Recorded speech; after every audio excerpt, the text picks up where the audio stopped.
Hello friends, मैं lieutenant doctor BL Mehra, associate professor, department of zoology, government Lohia PG college Churu, आप सभी का ecology के इस वीडियो में स्वागत करता हूं। आज का वीडियो मेजर सब डिविजन्स ऑफ इकोलॉजी पार्ट 2 है।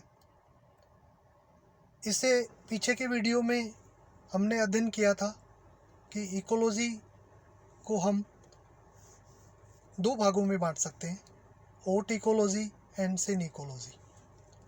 ओट इकोलॉजी में हम किसी इंडिविजुअल की एनवायरनमेंट के साथ संबंधों का स्टडी करते हैं और सिन इकोलॉजी में हम इंडिविजुअल्स के स्थान पर ग्रुप ऑफ लिविंग्स का अध्ययन करते हैं। उसी क्रम में सिन इकोलॉजी को हमने 4 भागों में डिवाइड किया था। पॉपुलेशन इकोलॉजी यानी समष्टि पारिस्थितिकी, कम्युनिटी इकोलॉजी समुदाय पारिस्थितिकी, बायोम इकोलॉजी बायोम पारिस्थितिकी एंड इकोसिस्टम इकोलॉजी पारिस्थितिक तंत्र पारिस्थितिकी। यदि हम पॉपुलेशन इकोलॉजी की बात करें तो यहाँ units of study are pure strands of individuals of a single species population. तो यहाँ केवल एक ही प्रकार की जाति के जो इंडिविजुअल्स हैं उनकी पॉपुलेशन जो है वो अध्ययन की इकाइयाँ होती हैं। As a result of aggregation of these individuals, यानी जब एक ही जाति के इंडिविजुअल्स किसी एक स्थान पर इकट्ठा होते हैं, it becomes necessary to study the interdependencies between them. तो यह आवश्यक हो जाता है कि उनके मध्य की जो अंतर निर्भरता है उनका अध्ययन किया जाए। And the populations are studied in terms of their size and growth rates etcetera. और ये जो पॉपुलेशन है उसके आकार का अध्ययन किया जाए और उनकी वृद्धि दर का अध्ययन किया जाए, which are mainly governed by the interactions of the members of the population. ये दोनों ही एस्पेक्ट, उनका आकार हो या उनकी वृद्धि दर हो, उस पॉपुलेशन के जो सदस्य हैं उनके मध्य इंटरेक्शंस पर निर्भर करता है। The main job of population ecologist is why is this population is of A population density. जो पारिस्थितिकी के समष्टि पारिस्थितिक विज्ञ हैं उनका प्रमुख जो कार्य है वो ये है कि इस पॉपुलेशन में पॉपुलेशन डेंसिटी एक निश्चित प्रकार की ही क्यों है। टू आंसर दिस क्वेश्चन, इस प्रश्न का उत्तर देने के लिए ही स्टडीज कंपटीशन। वो कंपटीशन का अध्ययन करता है, प्रतिस्पर्धा का अध्ययन करता है, usually between population from the same trophic level. जो हमें पता ही है कि एक पोषण स्तर पर जितने भी जीव पाए जाते हैं उनके मध्य कंपटीशन या प्रतिस्पर्धा होना अवश्यंभावी है, क्योंकि कंपटीशन उन्हीं जीवों के मध्य होता है जिनके भोजन की आवश्यकता समान होती है। अगर भोजन की आवश्यकता समान है तो हम ये कह सकते हैं कि वो जीव सेम ट्रॉफिक लेवल यानी एक ही पोषण स्तर के हैं। इसके अलावा सेम ट्रॉफिक लेवल पर उपस्थित जो जीव हैं उनकी शेल्टर यानी आश्रय की आवश्यकता भी सेम हो सकती है, इसलिए उन जीवों के मध्य कंपटीशन होता ही है। तो पॉपुलेशन इकोलॉजी में जीवों के मध्य कंपटीशन की स्टडी की जाती है। पॉपुलेशन इकोलॉजी को हम इस चित्र के माध्यम से बहुत अच्छे तरीके से समझ सकते हैं, जिसमें एक निश्चित एरिया में एक निश्चित प्रकार की जाति ए को दर्शाया गया है।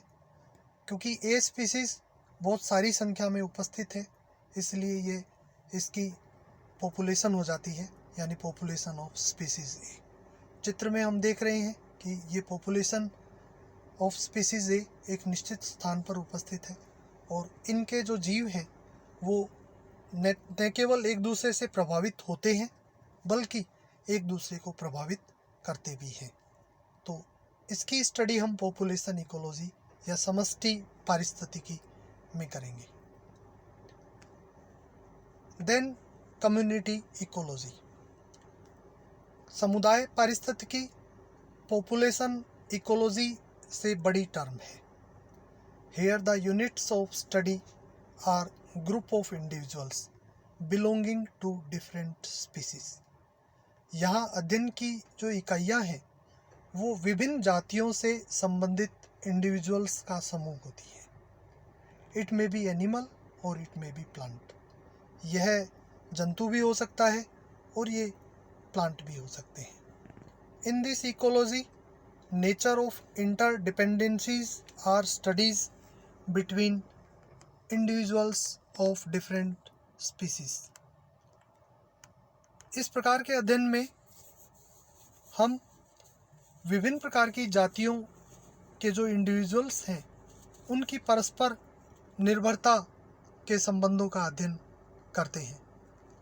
कम्युनिटी इकोलॉजी को इस डायग्रामेटिक प्रेजेंटेशन द्वारा और बेहतर तरीके से समझाया जा सकता है।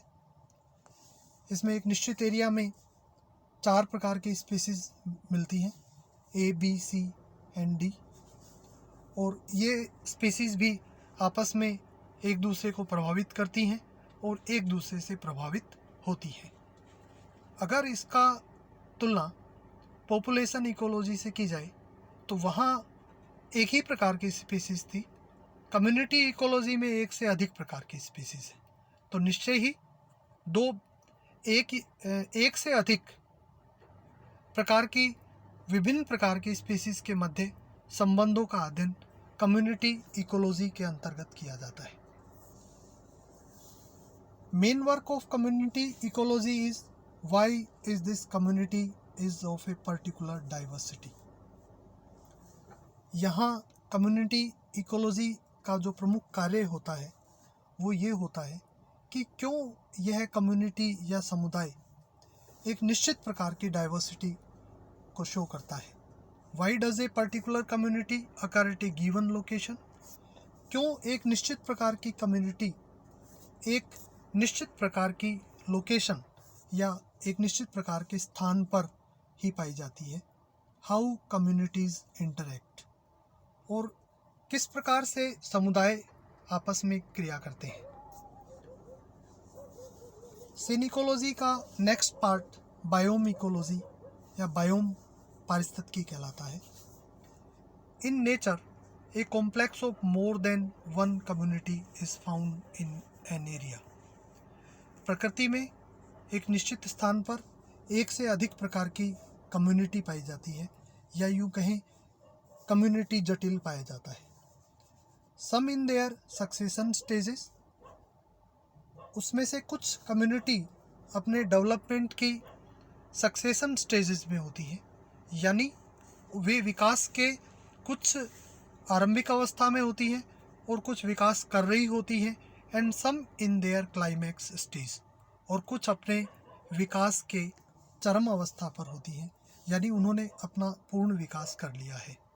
These all communities survive in more or less similar climatic conditions. ये सभी कम्युनिटीज़, ये सभी समुदाय कम या अधिक लगभग समान प्रकार की क्लाइमेटिक कंडीशंस यानी वातावरणीय परिस्थितियों में सर्वाइव करते हैं। Thus, in biome, the units of study are interactions between different communities in an area.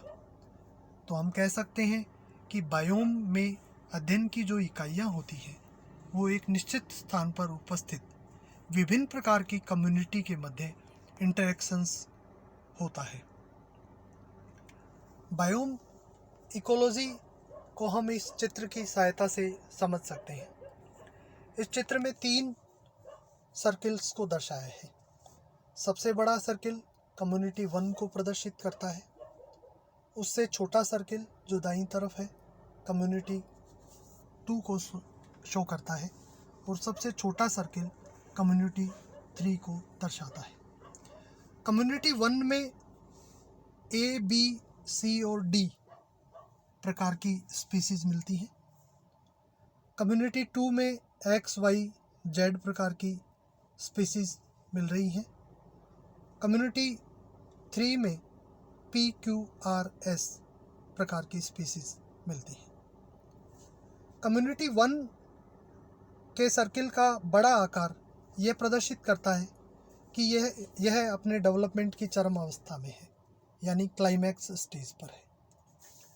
Community 2 के सर्किल का साइज मध्यम आकार का है, यानी यह विकास की सक्सेशन स्टेज में है। और कम्युनिटी 3 के सर्किल का छोटा आकार यह प्रदर्शित करता है कि यह अपने सक्सेशन की अर्ली स्टेज में है। तो ये 3 प्रकार की कम्युनिटी यहाँ पर उपस्थित हैं, और तीनों प्रकार की कम्युनिटी में उपस्थित जो स्पीसीज़ हैं वो एक दूसरे को प्रभावित कर रही हैं और एक दूसरे से प्रभावित होती हैं। इसी प्रकार तीनों कम्युनिटीज़ भी आपस में एक दूसरे को प्रभावित करती हैं और एक दूसरे से प्रभावित होती हैं। इस डायग्राम में तीनों सर्किल को आपस में एरो से इंटरकनेक्ट दिखाया गया है, जो ये प्रदर्शित करता है कि ये एक दूसरे पर निर्भर हैं। और इनके मध्य जो बायोम के रूप में ट्रायंगल को दर्शाया है, वो ये प्रदर्शित करता है कि इन तीनों कम्युनिटी 1, 2 और 3, ये संख्या ज़्यादा भी हो सकती है, 4 and 5 एंड सो ऑन। इनके मध्य यदि परस्पर संबंधों का अध्ययन किया जाए तो यह बायोम इकोलॉजी या बायोम पारिस्थितिकी कहलाता है। It is most recent development in ecology. Next part जो है सिन इकोलॉजी का, वो इकोसिस्टम इकोलॉजी कहलाता है, पारिस्थितिक तंत्र पारिस्थितिकी। यह पारिस्थितिकी के विकास का सबसे रीसेंट पार्ट है। It is established that not only living components of nature interact with each other, but non-living या abiotic components also interact with each other.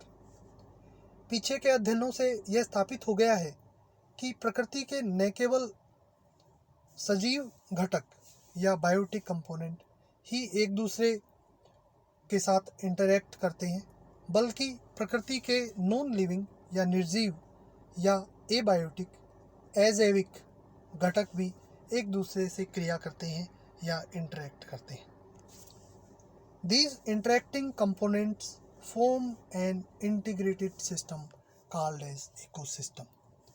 ये एक दूसरे से कार्य करते हुए विभिन्न प्रकार के घटक, जिन्हें हम लिविंग एंड नॉन लिविंग या biotic and non abiotic components कहते हैं, ये मिलकर के इकोसिस्टम या पारिस्थितिक तंत्र या इकोलॉजिकल सिस्टम या इकोलॉजिकल कॉम्प्लेक्स, पारिस्थितिकीय जटिल के नाम से जाने जाते हैं। So biome plus abiotic factors of nature is called as ecosystem. इसलिए हम कह सकते हैं कि यदि बायोम में अजैविक कारकों को भी मिला लिया जाए तो यह इकोसिस्टम कहलाता है। Thus, it becomes the most complicated approach to the ecology of an area. इस प्रकार से इकोसिस्टम इकोलॉजी सबसे जटिल अप्रोच बन जाती है इकोलॉजी की, where units of study are the whole system, जहाँ अध्ययन की इकाइयाँ जो हैं वो छोटी छोटी न हो करके संपूर्ण तंत्र होता है, living as well as non living components of nature, यानी हम इसमें न केवल लिविंग घटकों को शामिल करते हैं बल्कि प्रकृति के नॉन लिविंग घटकों को भी इसमें शामिल करते हैं। Here we emphasize the similarities and differences in food relationships among living organisms and various energy forms supporting their life. यहाँ हम इन लिविंग ऑर्गेनिजम्स के मध्य जो भोजन के रिलेशनशिप्स हैं उनमें समानताओं और विभिन्नताओं का अध्ययन करते हैं, और हम एनर्जी की उन डिफरेंट फॉर्म्स का भी अध्ययन करते हैं जो इनके जीवन को सपोर्ट करते हैं। This is also referred as bio energetic approach in modern ecology. आधुनिक पारिस्थितिकी में इसको बायो एनर्जेटिक अप्रोच के नाम से भी जाना जाता है। Thank you.